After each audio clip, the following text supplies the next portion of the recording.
श्री गणेशाय नमः. श्री सरस्वत्यै नमः. श्रीमत् सद्गुरुचरणारविंदाभ्यां नमः. श्रीमत् कुलदेवतायै नमः. गुरुर्ब्रह्मा गुरुर्विष्णुः गुरुर्देवो महेश्वराः. गुरु साक्षात परब्रह्म तस्मै श्री गुरवे नमः. आपण नवीन असाल तर या चॅनलला सबस्क्राईब करावं आणि या चॅनलवर अपलोड होणाऱ्या नवीन प्रक्षेपणाचं नोटिफिकेशन आपल्याला मिळण्यासाठी बेल आयकॉन अवश्य दाबावा.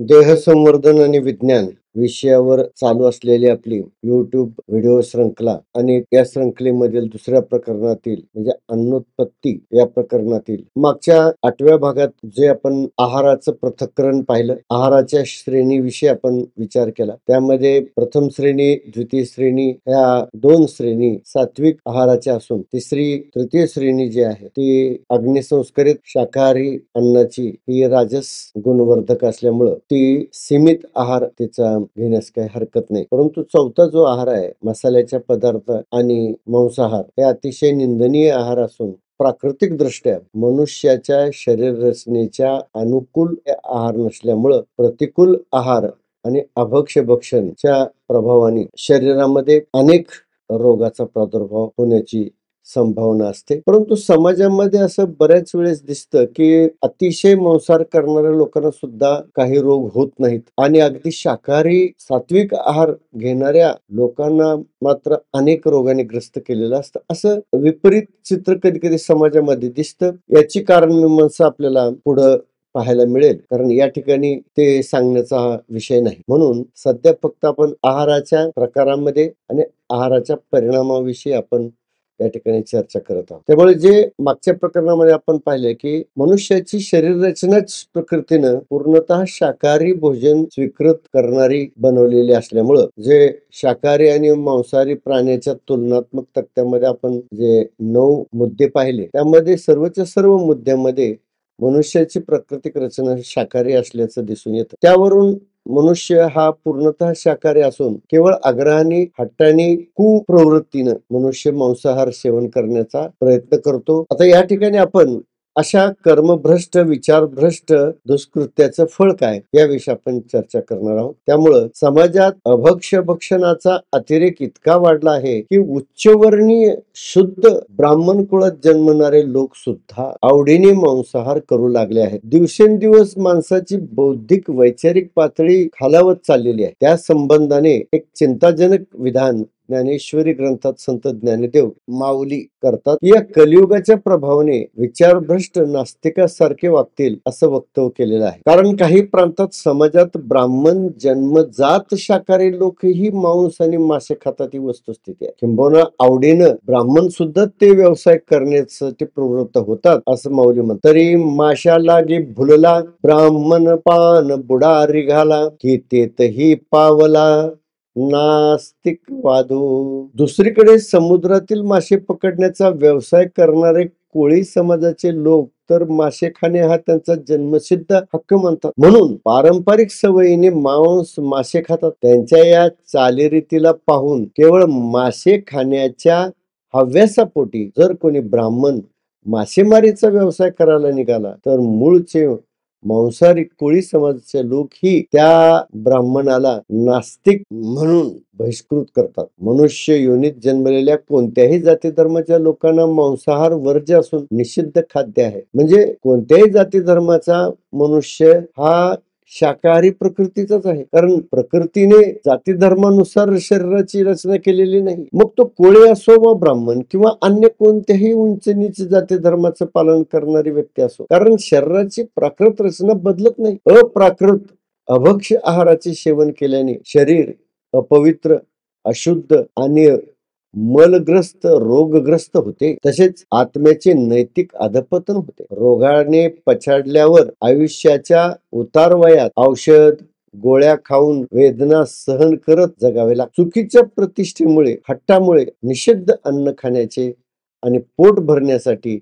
प्राण्यांना मारण्याचे पाप माणसाला केव्हा ना केव्हा भोगावेच लागते. निषिद्ध निंद्य मांस श्रेणीचे अन्न जे प्राण्यांना मारून मिळवले जाते ते पूर्ण निंदनीय निषिद्ध आहे. कारण मनुष्य शुद्ध शाकाहारी प्राणी आहे, त्यामुळे मानवी पचन संस्था शाकाहारी अन्न पचवण्यास सक्षम असते. मानवाने सृष्टीतील पदार्थाविषयी एक खोटा भ्रम धारण केला आहे. या विश्वात जे काही आहे ते केवळ आणि केवळ मानवी उपभोगासाठी आहे, असा त्यांचा गैरसमज झालेला आहे. म्हणून सृष्टीत सर्व काही असते, परंतु सर्व काही प्रत्येकासाठी नाही. स्वतःसाठी योग्य उचित काय आहे त्याची योग्य निवड करण्यासाठी निसर्गाने मानवाला विशेष बुद्धी दिली आहे. जेव्हा मनुष्य या बुद्धिमत्तेचा योग्य वापर करतो, तेव्हा तो एक आदर्श सन्मानाचे जीवन जगू शकतो. प्रकृतीने दिलेल्या बुद्धीचा वापर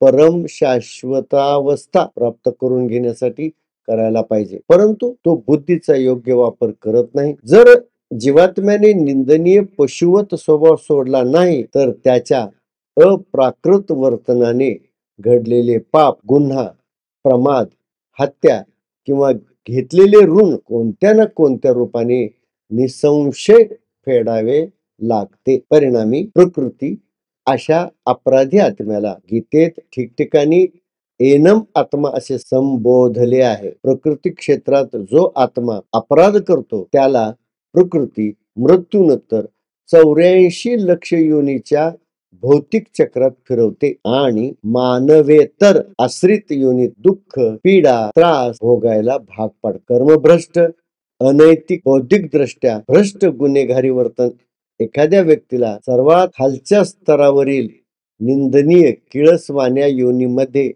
जन्म घेण्यास भाग पाडते. याचा ज्ञानेश्वरीत उल्लेख आलेलाच आहे. तेथ चांडाळादी निकृष्ट दोष जातीचा थोर फाटा, जाळ पडे कर्म भ्रष्टा भुलोनिया, पशु पक्षी सुकर व्याघ्र वृश्चिक विखार हे आड शाखा प्रकार पैसू घेती. जर स्वतः शाकाहारी जीवन जगणाऱ्या लोकांनी मांसाहाराला अनुमोदन दिले तरी त्यांनाही मांसाहाराच्या पापात सहभागी व्हावे लागते. अर्थात महाभारताच्या अनुशासन पर्वाच्या 21व्या अध्यायात हिंसा आणि मांस भक्षण याचा तीव्र निषेध करण्यात आला आहे. म्हणून विचार, वाचा आणि कृती या त्रिविध पातळीवर घडणाऱ्या हिंसा मनुष्याने टाळाव्या. मांस तर कधीच खाऊ नये असा सल्ला मनुष्याला आध्यात्मिक ग्रंथांमध्ये पदोपदी ठिकठिकाणी दिलेला आढळतो. महाभारतात याच अंगाने एक श्लोक येतो, अखादान्ननुमोदंश्च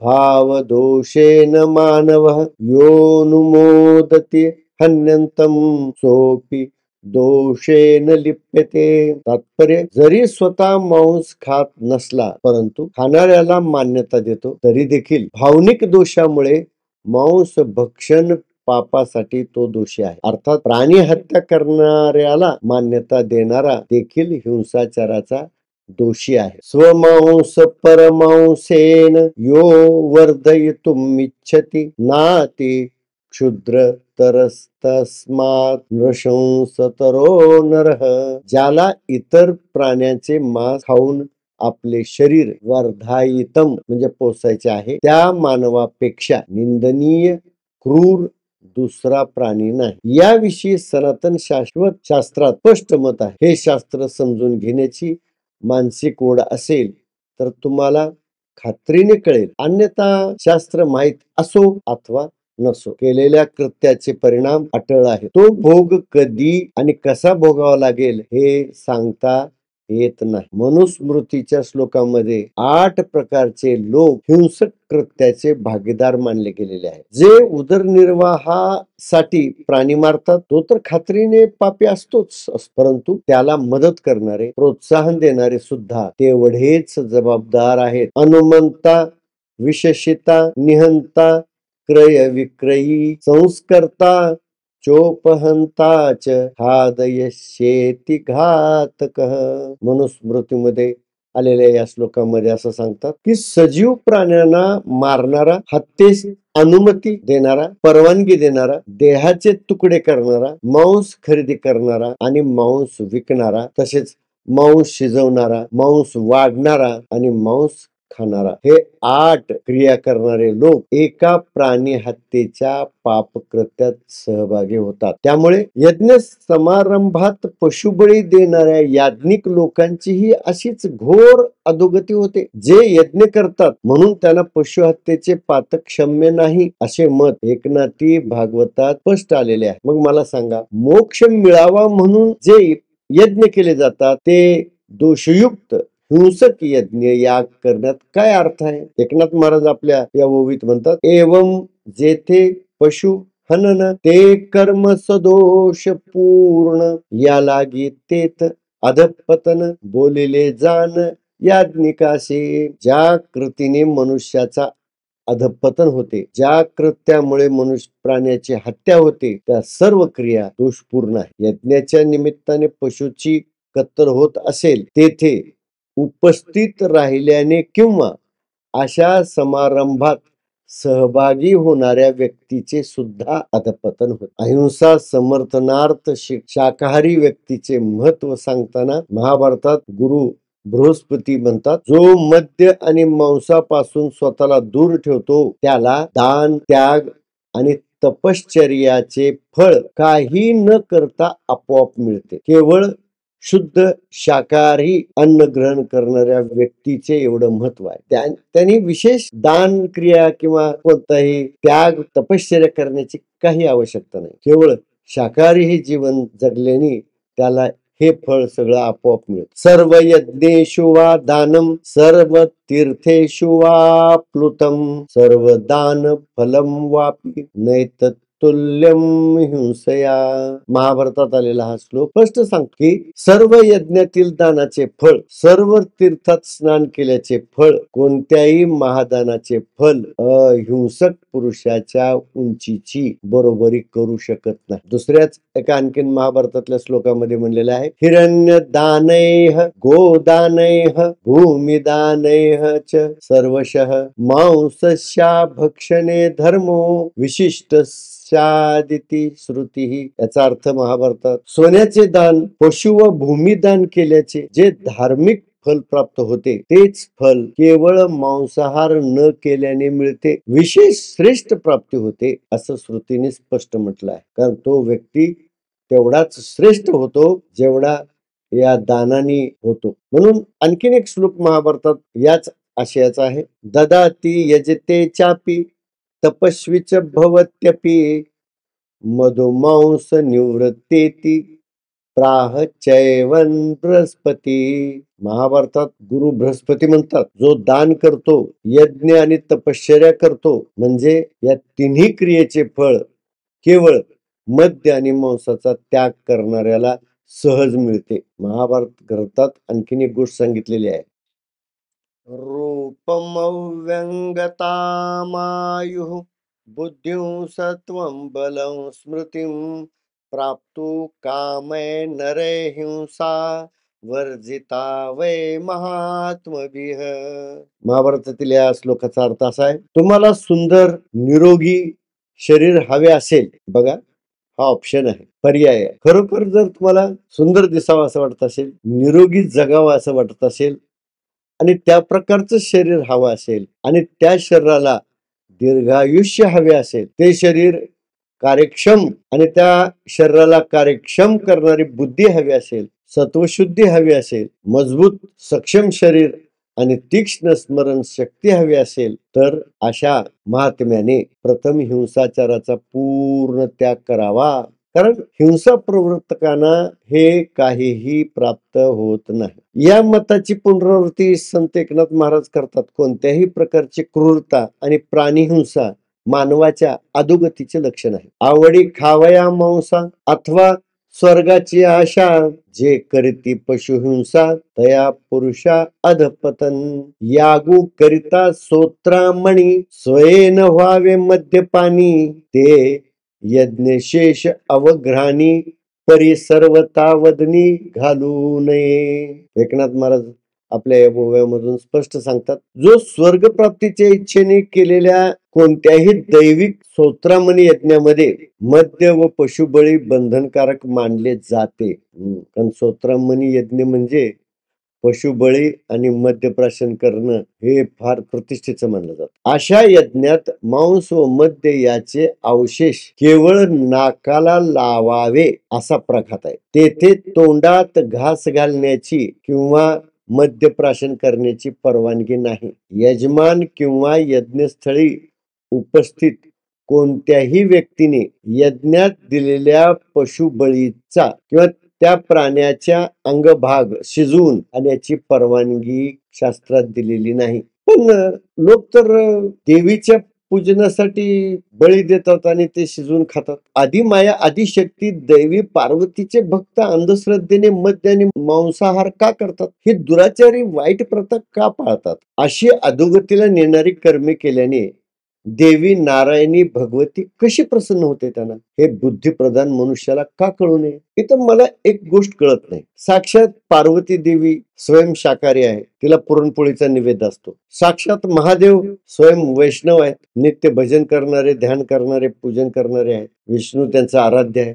स्वयं केवळ शांततेसाठी स्मशान निवासी असले तरी ते मांसभक्षण कधीच करत नाहीत. त्यांचा पुत्र विघ्नहर्ता गणेश किंवा कार्तिकेय स्वामी दोघेही शाकाहारी आहेत. त्यांचे पूर्ण कुटुंब शाकाहारी आहे. पण मला हे कळत नाही, देवीचे भक्त एवढे अंधश्रद्धेने प्रभावित का झालेले आहेत की तिथं मांसाहाराचा निवेद चालतो. देवीला द्यायचा निवेद पुरणपोळीचा, त्याच्यावरच मांसाहार ठेवला जातो. मांसाहाराने ते अपवित्र केलं जातं. म्हणजे कुठलीही धारणा, कुठलीही प्रथा, कुठलीही रीती आणि कुणापासून हे प्रघात वाहत आलेला आहे. आणि चक्क लोक देवीच्या नावाने रात्रभर जागरण गोंधळ करतात, पशुबळी देऊन शिजवून सगळ्या गावाला अन्नदान करतात. हे कोणत्या उद्देशाने करतात ते काय कळत नाही. आणि त्यांना काय फल प्राप्त होतं याचं तरी ज्ञान आहे की नाही, भान तर नाहीच आहे. म्हणून या सगळ्या गोष्टी प्रचलितपणे चाललेल्या आहेत.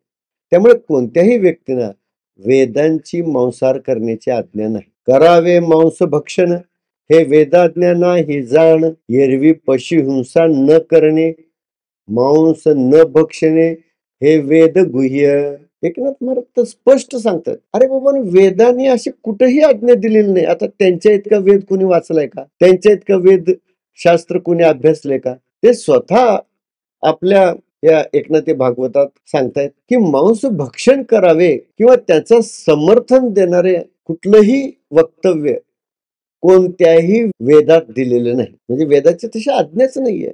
एरवी वेदगुह्य आज्ञा अशी आहे की पशुहिंसा करू नये, मांस भक्षण करू नये, अशी वेदाची स्पष्ट गुह्य आज्ञाच आहे. असं असून सुद्धा मनुष्य मांसाहारास देवधर्माच्या नावाने प्रवृत्त होतात, हे विशेष आहे. आता मी तर तुळजाभवानी म्हणजे तुळजापूर या क्षेत्राच्या पंचकृषीतच राहत असल्यामुळं मला हे तर उघड्या डोळ्यांनी बघावं लागतं. हे किळसवाणी प्रकार आहेत. आणि इथं तर मांसाहार आणि मद्यपान तर जणू काय म्हणजे उत्सवाचा वरदानच आहे. साक्षात पार्वती देवीचं हे आद्य आदिशक्त्या आदिमायेचं हे क्षेत्र असताना या ठिकाणी मांसाचार आणि मद्यपान एवढं बोकाळलेलं आहे. 99% लोक याच्या आहारी गेलेले आहेत असं म्हटलं तरी चालेल. तुरळक लोक प्रभावाच्या त्या बाहेर थांबण्याचा प्रयत्न करतात आणि ते खरंच त्यांचं कौतुकास्पद वर्तन आहे. हे विषयीचे त्रिविध विंदान, मैथून मांसभक्षण, सुरापान सेवावे, मद्य मांस मैथून हे वेदवचन कदान घडे. अहो, वेदात हे सांगितलेलंच नाही असं एकनाथ महाराज म्हणतात की भौतिक निंद्य गोष्टीची यादी खूप मोठी आहे. निंद्य गोष्टी बऱ्याच आहेत, पण त्यातल्या प्रमुख निंद्य गोष्टी 3 आहेत. एक व्यभिचार, परस्त्री संभोग, मांस सेवन आणि मद्यपान, दारू, अपेय याचं प्राशन करणे.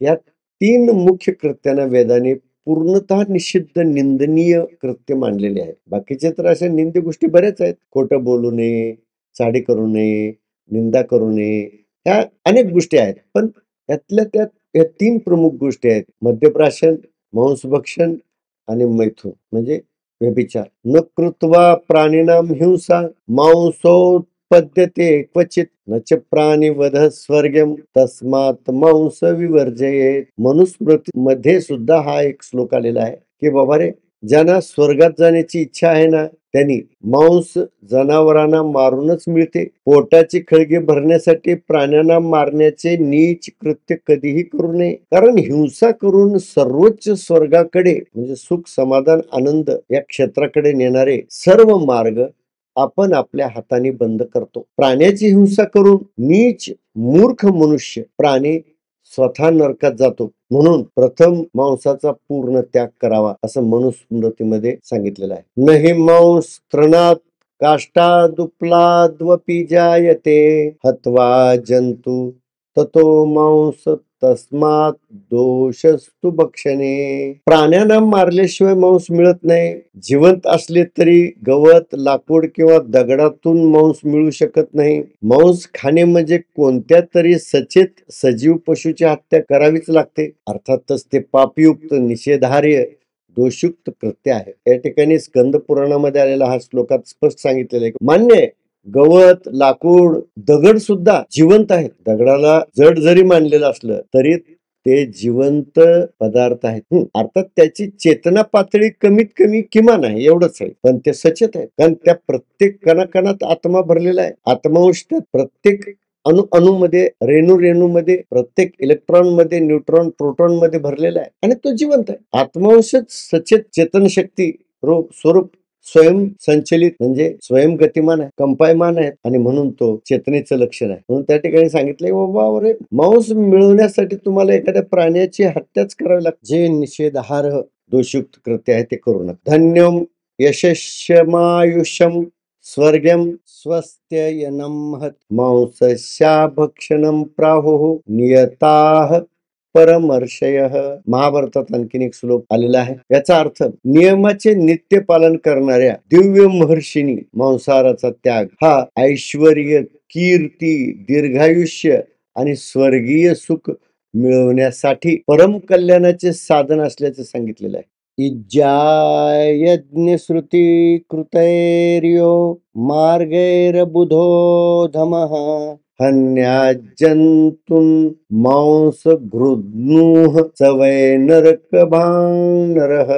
तात्पर्य याचा अर्थ असा होतो, जे देह लोभी, मूर्ख, दुष्ट लोक यज्ञ, याग इत्यादी वैदिक कर्मकांडाच्या नावाने, धर्माधिक कर्माच्या नावाने प्राणी मात्राची हिंसा करतात, त्यांना खात्रीने 100% नरकात, यमलोकीत जावे लागते. मद्यपान करणारे, हिंसाचार, मांस भक्षण करणारे, त्यांना एकच रस्ता आहे, नरक. आता नरक कुठं आहे, काय आहे, हा या ठिकाणी उहापोह करण्याचा विषय नाही. एवं वै परमं धर्मं प्रशंसन्ति मनीषिणः प्राणा यथात्मनोभीष्टा भूतानामपि वै तथा. जो अहिंसा परमधर्म मान स्तुती करतो, जसे प्राणप्रिय जीवन जगण्याची लालसा माणसाला असते, तद्वत सर्व प्राणी मात्रांना सुद्धा आपल्या प्राणावर, जीवनावर प्रेम असते. हे जीवनाचे सत्यसूत्र माणसाला का समजू नये, पण समजत नाही. अरे, प्रत्येक जीवानं आपल्या प्राणाविषयी आत्मीयता असते. त्यांना प्रत्येकानं आपला जीव प्रिय असतो. या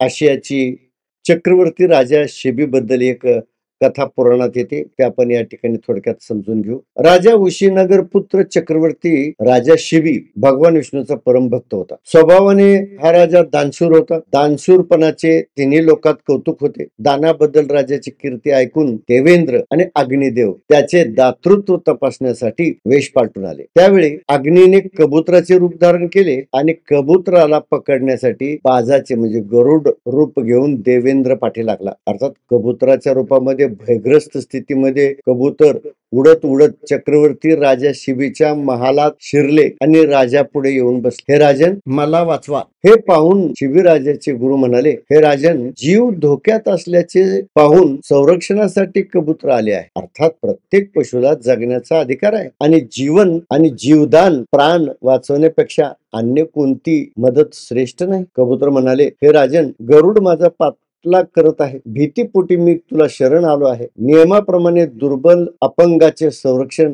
राजाने केले पाहिजे. तेवढ्यात कबुतराचा पाठलाग करत गरुडही राजवाड्यात शिरला आणि तोही राजाशी तत्वज्ञानाच्या गोष्टी बोलू लागला. तेव्हा गरुड म्हणाला, हे राजन, भौतिक जगात सर्व जीव अनेक वेळा अनेक देहरूप धारण करतात, म्हणजे पुनर्जन्म घेतात. अशा अनेक देह धारण त्यांनी केलेले असतात. आता यावेळी आपल्या आश्रयाला आलेले हे कबूतर माझे अन्न आहे हे विसरू नका. मला खूप भूक लागलेली आहे आणि मी माझी भूक शमवण्यासाठी याचा इथपर्यंत पाठलाग सुद्धा केलेला आहे. कृपा करून आपण या कबुतराला सोडून द्यावे. ते माझे अन्न असून आता या क्षणी माझाही जीव भुकेने व्याकुळ झाला असून आता मी जर काही खाल्ले नाही तर मी मरेन. चक्रवर्ती शिबीराजाने मनात विचार केला, जो राजा दुर्बल आणि अपंगाचे रक्षण करत नाही त्याचे जीवन धोक्यात येते. त्याच्या प्रांतात पाऊस पडणार नाही, पीक येणार नाही आणि जमीन नापीक होईल. याशिवाय नागरिकांना अनेक अडचणींचा सामना करावा लागेल. शेवटी असा राजा नरकात जातो. तथापि गरुड देखील भुकेलेला आहे. त्याने अन्न मिळवण्यासाठी येथपर्यंत धाव घेतलेली आहे. त्यानेही आतोनात प्रयत्न केलेले आहेत. मग त्याच्या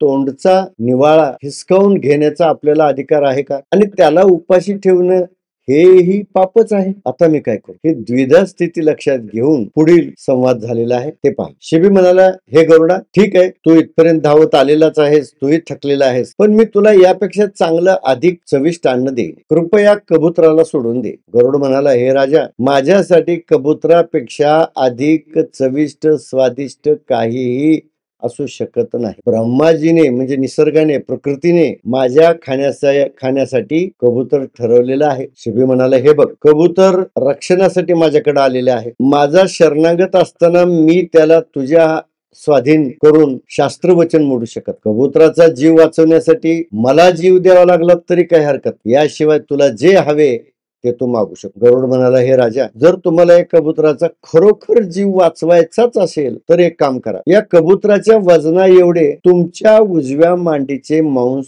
काढून मला द्या. गरुडाचे म्हणणे ऐकून चक्रवर्ती राजा शिबीने ताबडतोब तराजू मागवला आणि एका पारड्यामध्ये कबूतर बसवले आणि एका दुसऱ्या पारड्यामध्ये आपल्या मांडीचे मांस आपल्या हाताने कापून टाकायला सुरुवात आणि त्या कबुतराचं वजन तोलायला सुरुवात. कबूतर म्हणल्यानंतर मांडीचं किती, जेवढा अंदाजे मांस आहे तेवढं राजानं आपल्या मांडीचं मांस कापलं आणि त्यात पारड्यात टाकलं, परंतु माप भरले नाही. त्यामुळे पुन्हा मांडीचे मांस कापून संपूर्ण मांडी कापली तरीही कबुतराला तोलता आलं नाही. त्याच्या मांडीचे मांस कबुतराच्या वजनाबरोबर होत नव्हते. जेव्हा मांडीच्या मांसाने कबुतराचे वजन तोलू शकला नाही राजा, तेव्हा राजा स्वतः तराजूत जाऊन बसला आणि गरुडाला म्हणाला, हे बघ, आता तू मलाच खाऊन टाक. राजाच्या या प्रांजळ वागण्याने प्रसन्न होऊन दोन्ही देवतांनी आपली खरी ओळख प्रगट आणि कबुतराच्या रूपातील अग्नी म्हणाला, हे राजा, मी अग्निहोत्री आहे आणि हा गरुड देवेंद्र आहे. गरजू लोकांचे संरक्षण करण्याची आपली जी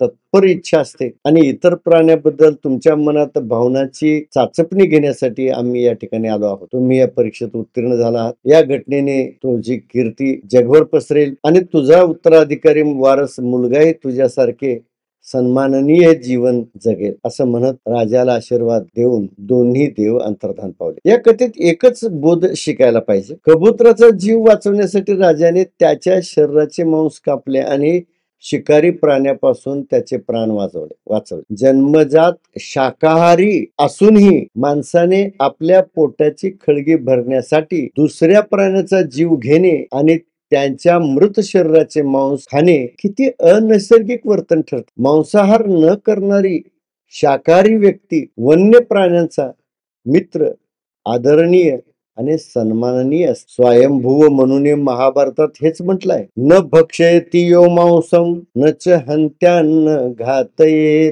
तन्मित्रं सर्वभूतानां मनुस्वयंभुवो ब्रवीत. महाभारतात आलेल्या या श्लोकाचा अर्थ आहे, जो मनुष्य मांस खात नाही, प्राण्याची हिंसा करत नाही किंवा इतरावर अत्याचार करत नाही, तो जीवाचा म्हणजे सर्व प्राणी मात्रांचा, सजीवांचा मित्र असतो. आणखीन एका श्लोकामध्ये असं सांगितलं आहे, अदृश्य सर्व भूतानां विश्वास्य सर्व जंतुषु साधूनां संमतो नित्यम भवेन मांस विवर्जयेन. अर्थ, जो मनुष्य मांसाचा त्याग करतो तो सर्व प्राणी मात्राचा आदर करतो, सर्व प्राणी मात्राचा विश्वासार्ह असतो आणि ऋषी मुनी त्यांचा नेहमी सन्मान करतात. कांतारेष्वध घोरेषु दुर्गेषु गहनेषु च अमांस भक्षणे राजन भयमन्येर्न गच्छति. अर्थ, अरे राजा, जो माणूस मांस खात नाही तो धोकादायक ठिकाणी, भयंकर किल्ले आणि घनदाट जंगलातही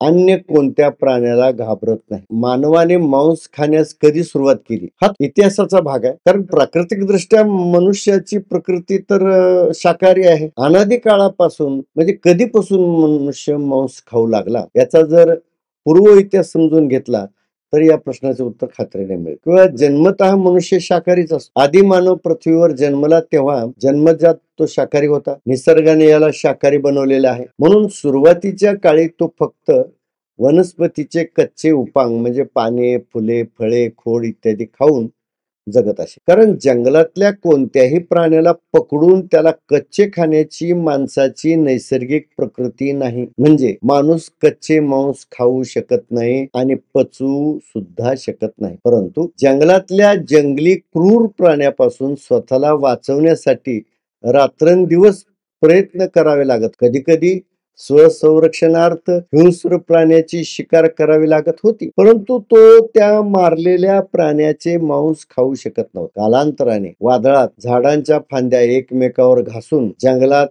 अचानक आग लागली किंवा आग लागत होती. त्या आगीत अनेक प्राणी होरपळून मरत होते. अशा आगीत भाजलेल्या मांसाचे तुकडे पाहून कुतूहलाने माणूस मांस खाऊ लागला. म्हणजे कालांतराने आदी मानवाने दगडावर दगड मारून चकमक करून आग लावण्याची युक्ती शिकली किंवा लाकडावर लाकूड घासून आग लावली तेव्हा तो स्वतः अनेक वस्तू भाजून खाऊ लागला. त्यात मेलेल्या प्राण्याचे मांस सुद्धा भाजून खाऊ लागला. त्यानंतर गरीब प्राण्याची शिकार करण्याचे शास्त्रकला शिकला आणि गरीब पाळीव प्राण्याची हत्या करून भाजून शिजून खाऊ लागला. जर माणूस जन्मजात मांसाहारी असता तर जन्मापासून त्याने प्राण्याचे कच्चे मांस सुद्धा खाल्ले असते आणि जन्मलेल्या लहान बालकांनाही मांसाचे तुकडे भरवले असते. नवजात शिशूला जन्मानंतर पहिले 3 वर्षे केवळ शाकाहारी आहार दिला जातो. कारण माणूस जन्मजात शाकाहारी अन्न खातो. कालांतराने मारलेल्या प्राण्याचे भाजलेले मांस खाताना तर लोक तो पाहतो